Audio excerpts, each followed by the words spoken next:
আমি কোনোদিনও ভাবিনি শুধুমাত্র গাছের জামরুল খাওয়ার জন্য আমি ভোর 4টেই উঠে 100 কিলোমিটার ট্র্যাভেল করব। ব্যাপারটা হলো অনেক দিন ধরে ঠাকুমা বলছিল, বাবু গ্রামে আয়, গাছে অনেক জামরুল হয়েছে।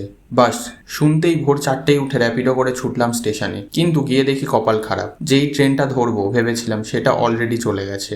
নিস্তব্ধ অন্ধকারে স্টেশনে বসে থাকার ঠিক 1 ঘন্টা পর ফাইনালি ট্রেন এলো। সকাল 6টায় মথুরাপুর স্টেশনে নেমে অটো ধরে গেলাম ঠাম্মাকে সারপ্রাইজ দিতে। কিন্তু বাড়ি ঢুকে আমি নিজেই সারপ্রাইজ হয়ে গেলাম। দেখি ঠাম্মা আর পাড়ার একটা কাকিমার মধ্যে তুমুল ঝগড়া চলছে। আমি ভাবলাম ভালো সারপ্রাইজ দিতে এসেছিলাম রে ভাই।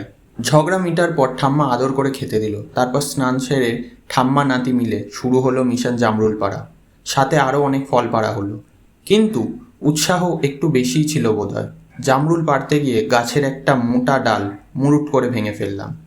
তারপর এক রাশি জামরুল আর ঠাকুমার ভালোবাসা ব্যাগে ভরে দুপুরবেলা টাটা জানিয়ে আবার বাড়ির পথে ফিরে এলাম। ঠাকুমার কাছে যাওয়ার এই আনন্দটাই আলাদা। তোমাদের এরকম কোনো মেজাজ স্মৃতি আছে? কমেন্টে জানিও।